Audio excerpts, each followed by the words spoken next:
Welcome to People Doing Good for Others.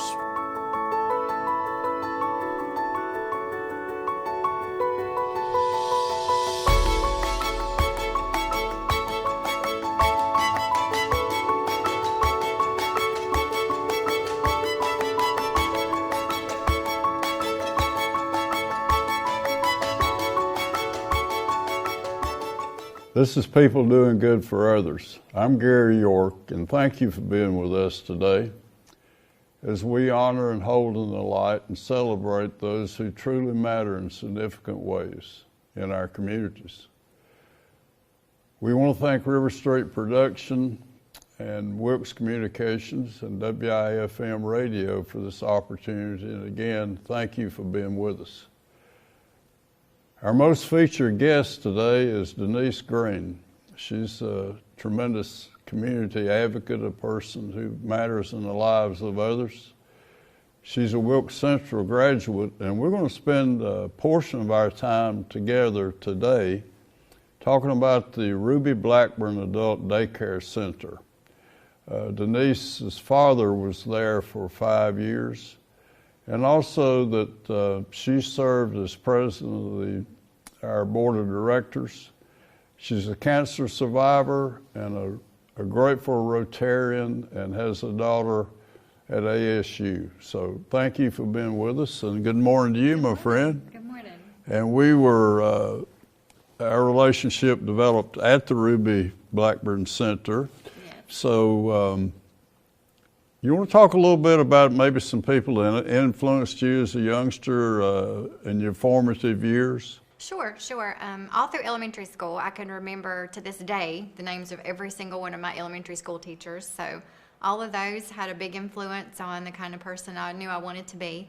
I guess the main person that influenced me growing up was my dad. Of course, I was a daddy's girl, so he's the number one influence. And I had a special aunt that petted me beyond all measure. So I'm so rotten, some people think they can smell me when I come around. So I guess those would be the major people that influenced me. Now, where did you go to school? At Wilkes Central and elementary school at Moravian Falls. Moravian Falls. That community. Talk about that a little bit. It's really close-knit. I just had an experience the other night. I went to the post office, and there was a fire truck sitting in someone's yard where they had started a brush fire. And I just thought that was really neat. The fire was controlled, but they knew their neighbors well enough to know to come and check on them if something went wrong. So wow. We have a local greasy spoon, of course. I think all neighborhoods do. And the older fellas get together and meet out there and have their coffee and biscuits, and it's just been a real staple for the community. So it's a really nice, this word is leaving me. Tight community? Yeah. Tight-knit community. Tight-knit community. Thank you. And so I've really enjoyed being there. I did transplant for a little while to Miller's Creek while I was married, but then came back to raise my daughter in Moravian. So, Moravian Falls. So your daughter went to Moravian Falls too? She did. Yeah. Mm-hmm. She went to Moravian Falls and to Wilkes her Central. her name and what's she doing today? Jessica. Well, her name is Jessica McKenzie. She'll let you know that she's named after her pawpaw. That spelled out her dad's name was Perry Mac Wiles, and when I named her Mackenzie, I spelled out Mac, the first part of it. So she's really proud of that, especially when she was little. She said, "I'm Jessica McKenzie, M-A-C-K, after my pawpaw." Well, great. Thank you very Yeah. much. Now, your parents, tell us about the names, and let's go to your dad and talk about his challenges and how we were able to overcome so many of them. Yeah, he was, best I can remember in some of the stories, he had this disease called ankylosing spondylitis when he was younger, in his young 20s. And by the time he was in his 30s, he was walking with 2 canes. But that didn't stop him. He still worked every single day and was a 30-year employee and retired from American Drew Furniture. So he had a lot of resilience, a lot of determination, grew a garden big enough for the whole community in Moravian Falls in the little development where I lived. So he was very determined. So his name is Perry. Mm-hmm. Now, we are, a significant portion of our time together today would be talking about the Ruby Blackburn Adult Daycare Center. Right. And your dad was there after suffering a stroke. Right, exactly. Can you go back to that point in time for us? I can. About your dad? he had had a major bowel resection surgery and was in the hospital for about 32 days with that, and was just in the recovery process, getting everything back and up and running, so he was still living with me. And one morning, about 3 o'clock in the morning, he was sleeping in I gave him the master bedroom so it would be easier for him, and I heard a huge thud, and I couldn't figure out what was going on. It took me a few minutes to kind of realize. So once I went and checked on him, there he was in the floor, had suffered a major, major stroke. Couldn't even swallow. So, yeah. And I called the ambulance. We got all that up and running, and they did all the testing that they could do. And basically let me know that he was never going to be able to learn to eat.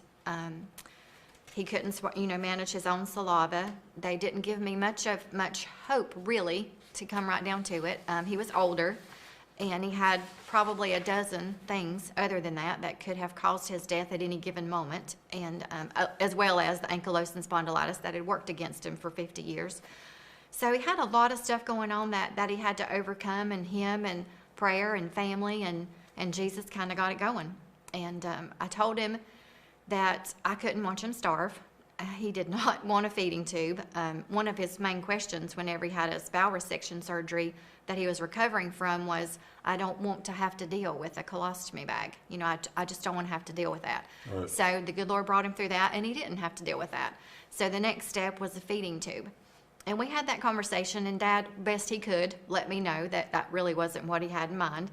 But I told him, I said, I can't let you starve, Dad. I can't. And here's my 7-8-year-old daughter that's looking to me to see what kind of decision I'm going to make to try to help her grandpa do the best that he can do. Wow.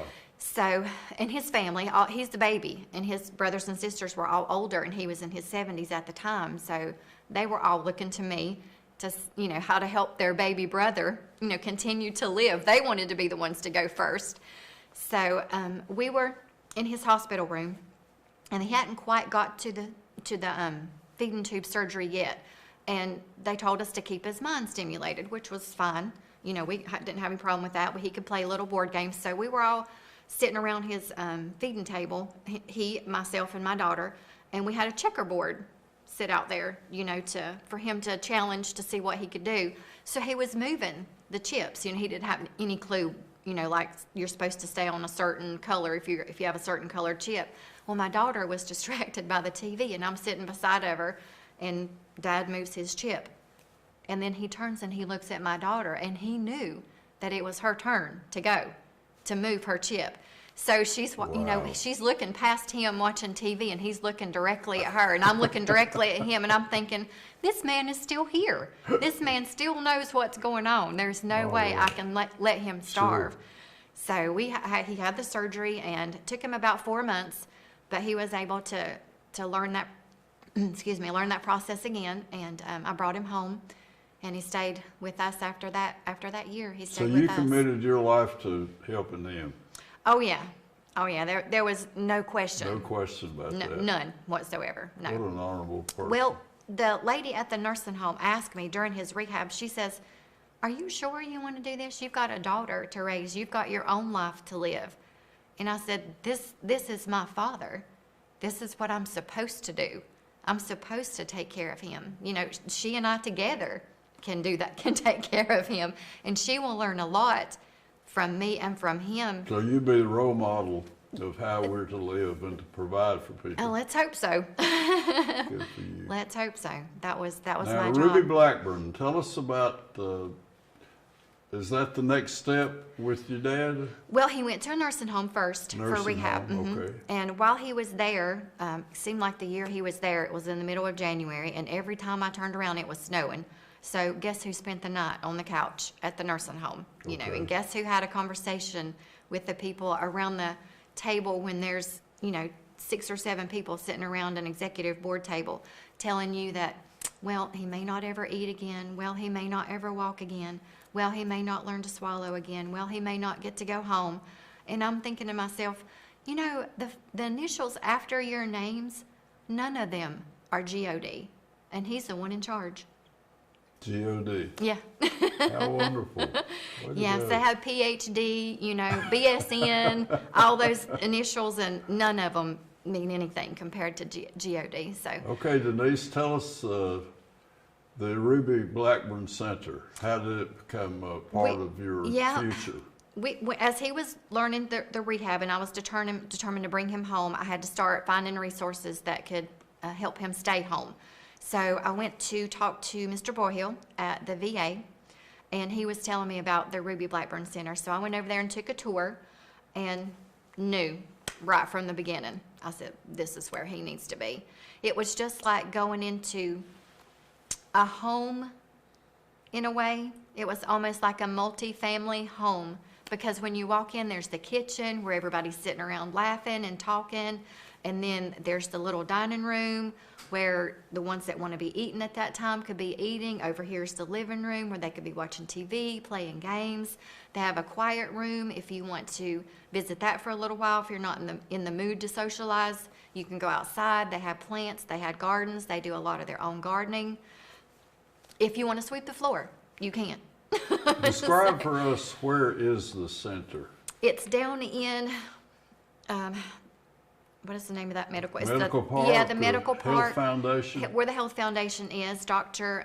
Hefner's office is there. West Wilkes Medical Associates is there. The Dr. Grody's cancer office is on the right. So you go all the way down the end of the street and If you turn to the right. If you make that first right, they've changed the entrance a little bit, but if you make that first right, when you go in like you're going to Danny Payne's office, and then make a left, you come up the hill behind the entire strip of buildings, and they're in the corner. So you were there for a visit before your dad came? I did. I went to check it out and see. That was the day that you were just really said this could be another home. Yeah, it's just where I knew he would be taken care of. And they were open from 6 to 6, and I was able to work. 6 to 6. I was able to work it out with Wilkes Transportation. I had to work it out for them to come and get my dad, because I had to take my daughter to school. So we all couldn't be 3 different places at the same time. So I had to coordinate with Wilkes Transportation to come and get my dad before I left with my daughter for school. So once Dad left, then we could leave, and I could take her to school and get to work. And then on the back side, I had to coordinate for someone to be there when they dropped him off from Ruby Blackburn, because they wanted their drivers back. So Wilkes Transportation is playing a key role in this rehab for you, yes. your family. Yeah, and it was $13 a day to keep, but one way to get him there and one way to get him back. So we had a little bit of help with, there was a CAP program. The VA paid 3 days a week, and the VA paid for him to have a bath, which was, well, I'm a girl, he's a guy. We had never done that kind of, that kind of exposure. And he was just embarrassed, period, at having somebody to have to take care of him. So Ruby Blackburn was just a blessing and a godsend, more ways than one. Jennifer Snyder? Yes. Now, Jennifer wasn't the executive director when Dad first started. Okay. It was Kim Bridgman, and she was number one in telling me kind of the steps I would have to take to get him there, what paperwork to have to complete, how to complete it.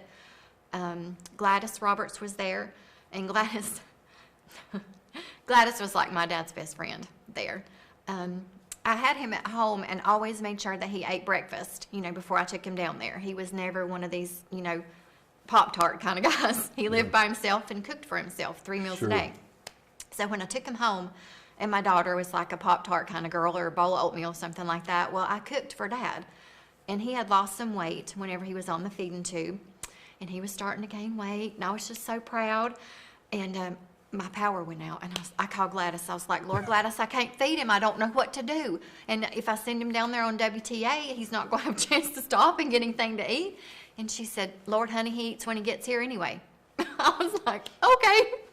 So that's just the way they do. They just take care of the people that are there, just like the center.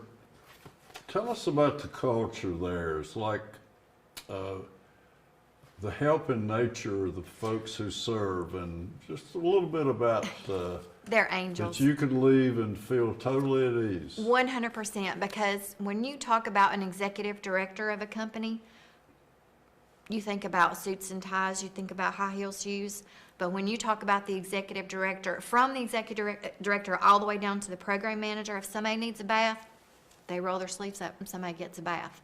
If somebody needs to be fed, they roll their sleeves up and they get fed. It's not staying in their office 8 hours a day. They're all a community, and they all work to make sure all of those folks are taken care of. Denise Greene, tell us about the nature of the guests. They have some physical and some different impairments. They do. Will you share that with us? They do. They have physical impairments. Some of them are just not able to stay by themselves, physically. Some of them have somewhat of a little bit of a dementia, and some of them have a little bit of both. Dad was handicapped in a wheelchair, but he also couldn't communicate verbally. You could watch his eyes and his hand. He could communicate with his hand, but Dad had a little bit of both. So they have everything from complete care to having to be fed, having to be rolled to the bathroom, having to be a diaper change, and so on, to those that are mobile and can take care of themselves and feed themselves. They just can't stay by themselves. So we have openings now. Absolutely. We would love for folks to come visit us. Absolutely. Tell us about that day of coming in and just seeing what happens. Well, I made the grand tour and just loved it. Loved watching the interaction with all the folks. And the first day I brought Dad, it's like dropping your child off for daycare for the first time, or at preschool for the first time, because I'd spent so long in the nursing home, so long in the hospital, advocating that every cut was addressed, every Band-Aid, every time the IV was empty, excuse me, every meal. So that was my job, was to fight for him and make sure that, no, he doesn't need a DNR. He still has life left in him. So I went from there to turning that over to somebody else 8 hours a day. And I was like, I'm not sure how I can do this. So I dropped him off, made sure all the boxes were checked, and I left and went to work. Well, while I'm at work, I'm going over in my mind all the things that we had talked about, and I forgot his change of clothes. And I was like, oh my goodness. It's like leaving your kid's lunchbox in your car after you drop them off. So at lunch, I made a beeline right back over there. First morning. Yes, the first morning. It's just like, okay, it's going to be good. It's like leaving your kid, but you know in the back of your mind they're fine, but the anxiety's still there. So when I went back over there he was, freshly bathed, a new change of clothes. He had been shaved. His toenails had been clipped. His fingernails had been clipped. Shined up like a brand new penny. Wow. So that's what I went back to. And I knew that the good Lord just had it. Great food. Yeah, they actually cater it in. They have different, sometimes different vendors come up with different plans and different problems, and we have to change vendors occasionally. But yeah, anything you want to eat, and it's prepared the way that you need it. For example, Dad. All the meds. There's a nurse on staff. Just really can delegate the care of the day. Everything that one can do at home, we can do it for you there. Absolutely, and more so. I'm not so sure that a nursing home, if Dad was upset, if a nursing home would have called me. He had one day, God bless him, he was just mad at the world, I guess. And like I said, he couldn't communicate, but I went to get him, and we had the same routine every morning. It was kind of like he did his independent thing, and then I fixed breakfast. He rolled himself into the breakfast table. He could feed himself. I cleaned up the dishes. Jessica was getting, herself ready for school. Jessica heard the sliding glass door open when driver Arthur got there. Here she come running down the hall to give Pawpaw his bite sugar and bite kisses and all the lovey-dovey. And that was our morning. Well, Dad was just like so uncooperative. Nothing was suiting him. And I don't know if he got up on the wrong side of the bed or something had happened at Ruby Blackburn, and I couldn't really communicate with him enough to really 100% know what it was. So I'm like, Dad, it's your job to go to Ruby Blackburn. Now, every other day, he wanted to go see Miss Ruby. Oh, yes. I'm not sure which one down there was Miss Ruby, but he wanted to go see Miss Ruby. So this day was just completely different. And I thought, what is going on here? So I talked to him. I said, Dad, it's your job to go to Ruby's, my job to go to work, Jessica's job to go to school. And like I said, he could roll himself around. So here's this foot. You're not rolling that wheelchair. He's got his foot planted on them hardwood floors. Well, I could drive him backwards. Well, his foot is so hard planted that it's just thump, thump, thump, thump, thump, thump, thumping on the floor. And I thought, he does not want to go. He really does not want to go. So once we got the driver involved, Arthur got there. Arthur talked to him. Arthur's the bus driver. Yes, for WTA. Oh, Wow. yes, my miracle worker Arthur, because he came every single day unless something unusual happened. Now, if Oh, Arthur didn't show up, wonderful. he got a day off or an appointment or something. And Arthur got him to Ruby's, and Gladys called me, and she said, "Your dad's in the quiet room." I said, "Was he pitching a fit?" I thought maybe she had put him in the quiet room. And she's like, "No, he rolled himself down there. He didn't want to watch TV, didn't want to have breakfast with us, didn't want to do anything outside. None of it. He just wants to sit in the quiet room." And she had to take his lunch to him in the quiet room. So that's the kind of one-on-one type, making sure he was the most comfortable he could be where he was in the mood, in the mindset that he was in. Where at a nursing home, I don't want to throw off on that, but I'd say they just left him for his mood and went on about their business. Okay. Denise Greene, we're talking about your dad. His name was Perry, right? And we're talking about the 5 years that he spent at the Ruby Blackburn Center. Right.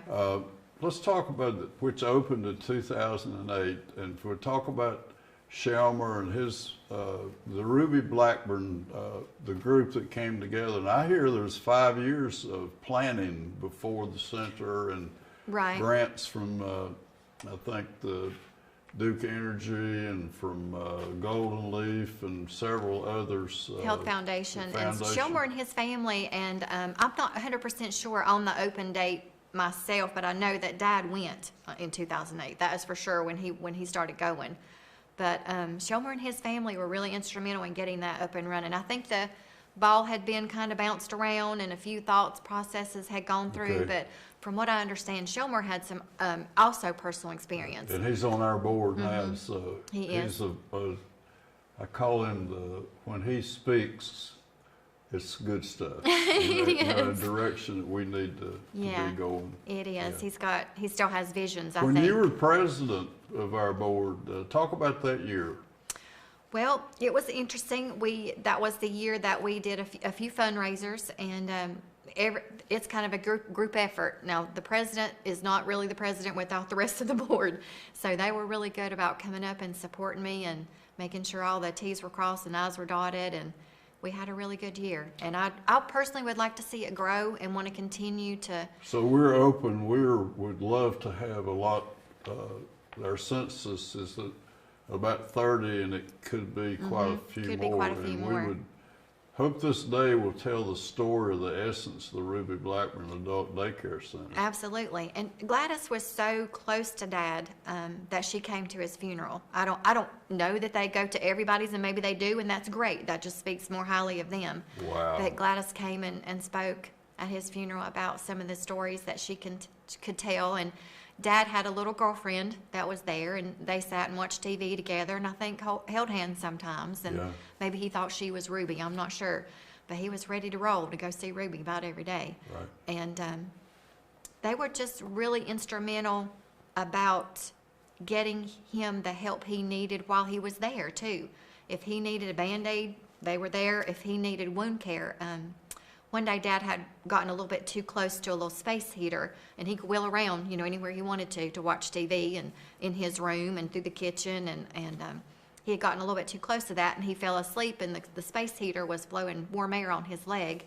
And when I put him to bed that night, he had a red blister through that first layer of skin, and it had water in it. Well, I knew he wasn't getting much circulation in that leg, so when I took him to Ruby Blackburn, or when he was taken to Ruby Blackburn the next day, we had a conversation about that.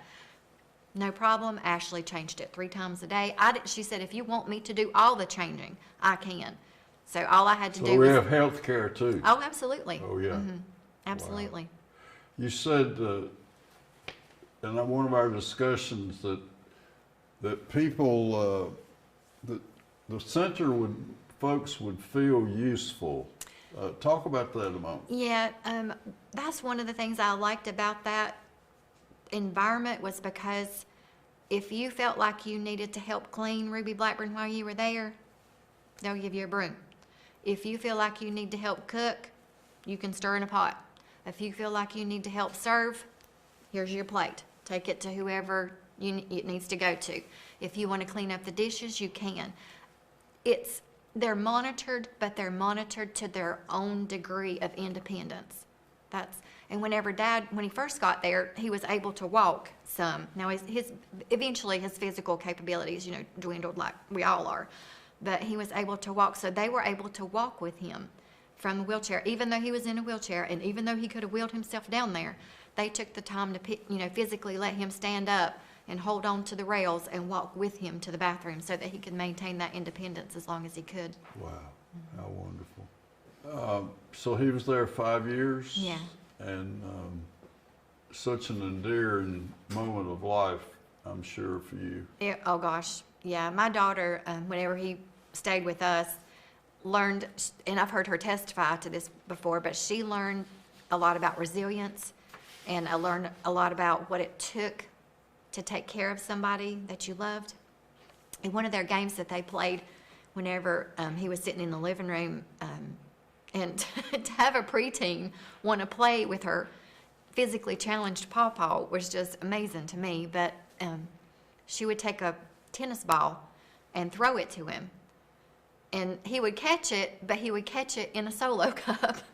Really? So, yeah. And that fascinated her. And it didn't matter if she threw it up, he would lean down to get it. I mean, down, he would go down. If she threw it up, he knew to put the solo cup up in the air to get it. My goodness. So he was 100% her pawpaw just from a chair. Yeah. Yeah. Wow. Denise Greene, you're also a cancer survivor. I am. Let's go there for a few moments, if you will. Okay. That was a different kind of year. 2017, I received my mammogram notification that it was going to be at the end of March. And for some odd reason, divine intervention, I will say that day when I got in the shower, I did my own breast self-exam. Well, during that self-exam, I did find a lump, and I thought, well, that could be a lymph node, so we'll just try to see what the other side looks like. The other side didn't feel like that. So it was about the size of a grape inside a sock, kind of the way I can think of to describe it. And so I called my female doctor, and she got me in to do the ultrasound and all that. And she did her own self-exam, and she says, yes, I think you need to have a biopsy. So all this was happening at the same time that I had kidney stone removal surgery. So I was dealing with that, and dealing with trying to go back to work and see, if I could work all day. And under the ruse of coming back to work just part-time for a few days, I was having to go to my breast surgeon, having to go to a plastic surgeon, having to have genetic testing. And the good Lord knew that I was in a hurry. I didn't want to have to deal with this like nobody would want to. But everything was so fast-tracked for me that... Meant to be. It was, and I don't really know how to describe the way things fell into place other than just say divine intervention.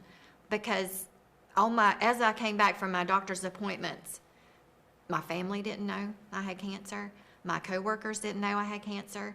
So during those times when I was for example, I was programming the phone number to my breast surgeon in my phone on a Friday. And my daughter called and she said, do you want to go eat lunch, Mom? And I said, no. I said, I need to put some stuff in my phone. I'm doing all this programming. And my phone rings. And I was like, I've called him instead of programming the phone number.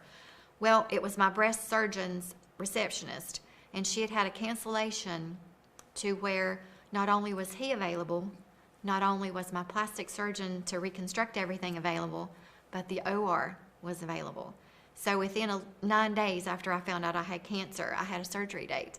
Wow. So everything just moved so fast from that point that it seemed like it was over in no time. During the time, don't get me wrong, it seemed like it was lasting forever. But everything I touched with God's help turned to gold. Everything. Every appointment, every test result. And the very first... No delays. No, none. Wow.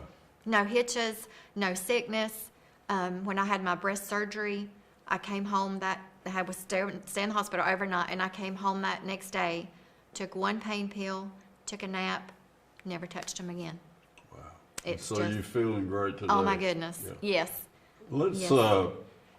we're almost to the end, and what an exciting day it's been for us to talk about the center and your recovery. A few moments about your daughter and what she's going to do. Okay, she wants to be, she's majoring in Child and Family Services, and she wants to help handicapped children or children that have been traumatized. Her main goal is to be a child life specialist. And she wants to life specialist. And to put her own spin on that, to where the families don't have to suffer any kind of anxiety about what to do, what the next step would be. I think she saw a little bit of that. Not that I felt anxious, I knew God had it all planned, but she saw how if you don't have that source, or possibly that source to lean on, how it could be struggling. It was hard enough for me knowing where my strength came from, and she couldn't imagine, having people that might be having to go through that with a child, or if the child is born with special needs or goes through a traumatic event like the death of a parent. She just wants to make sure that those families have somewhere to land. Denise Greene, her name's Jessica, and she's a child life specialist. Thank you for being here today. Absolutely. And what an enlightening 30 minutes to hear about how folks meet the challenges in life. Yeah. And thank you so much. Absolutely. And I want to thank Wilkes Communications and Riverstreet and WIFM. So what an honor to have you here, and for the education and the hope that you've shared through your life, that there's always, if we have the will, we'll find a way. Yes, absolutely. Absolutely. Okay. Denise Greene, a community advocate, a person who meets the challenges in life, from her dad at the Ruby Blackburn Adult Daycare Center, her daughter wanting to help children. We've shared, and cancer survivors in a special way. So Ms. Denise Greene is sharing her experience and her hope today. Thank you for being with us. Until we can meet again, remember that the happiest people we know are seeking and finding ways to serve God, family, and friends. And thank you for being part of people doing good for others today, and for the honor of having Denise Greene. Thank you very much, and see you next time.